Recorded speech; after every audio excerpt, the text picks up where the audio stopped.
We're one of the first outsiders to enter al-Shaddadi in northern Syria after IS was driven out of here. It's a ghost town now. The IS stamp is on the front of every shop. It was how the extremists managed their extortion racket.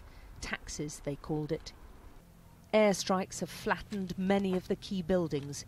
This is what's left of the police station, where people were tortured for crimes like smoking. A makeshift gallows still hangs outside. They killed them on the ground and then they hanging him to all people see him. Yes. There are booby trap bombs left everywhere.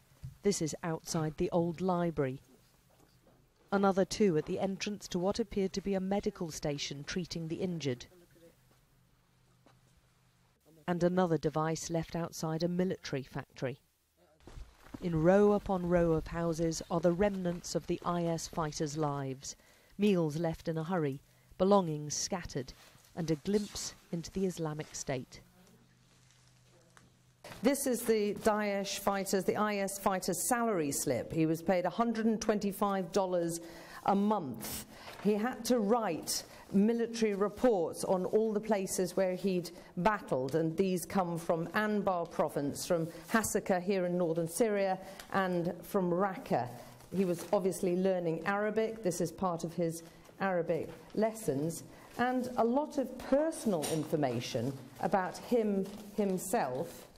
Let me just turn it round, showing that he had 8 wives, that he'd bought one woman as a sex slave, and she had 4 children. It even gives detail about his blood type and his shoe size.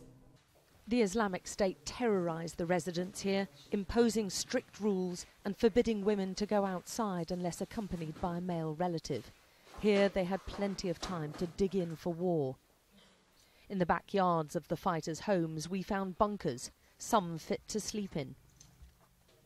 In another, a much more elaborate structure, kept out of sight behind blacked windows and locked away, perhaps intended as an escape route for the elite.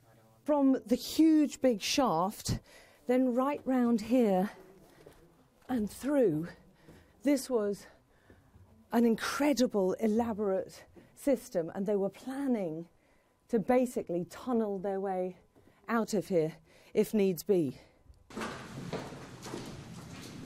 The IS fighters turned a large building in the town into what became known as the rape house, where they took women for sex, and where they left behind bombs attached to light switches, rigged to go off. He says they have some intelligence with Daesh.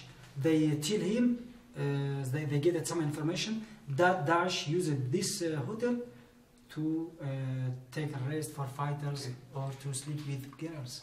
To rape the girls. Yes. We found a lone family hiding out amongst the empty buildings who'd somehow survived the 2 years under IS or Daesh. They used electricity when any woman went outside, like to the market, she says. If they showed any bit of skin, they would shock you with these electric prods. The rebel armed group calling itself the Syrian Democratic Forces is still celebrating this military success.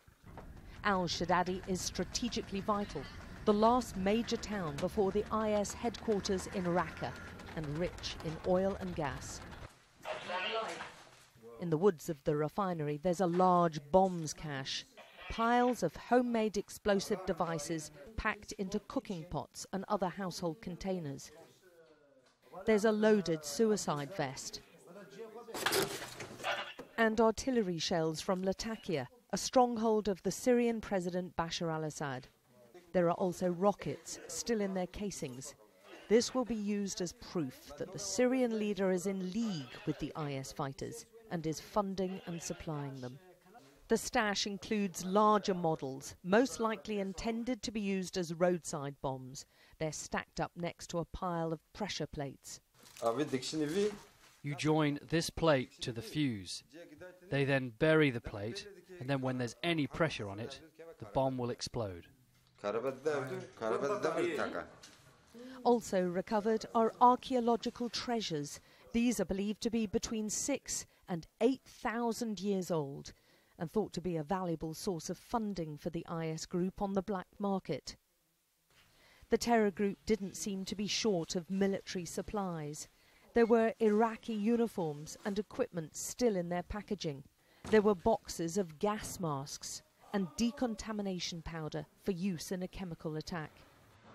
This area was absolutely pounded by airstrikes. Just looking at the evidence around here, there were a number of them over a sustained period. And it's absolutely inconceivable to imagine that the soldiers on the ground would have been able to take over this town without the considerable air power provided. Now their sights are on the big prize, Raqqa, where many of the IS fighters have fled to and where they've been digging in for 2 years. Alex Crawford, Sky News in Shaddadi, northern Syria.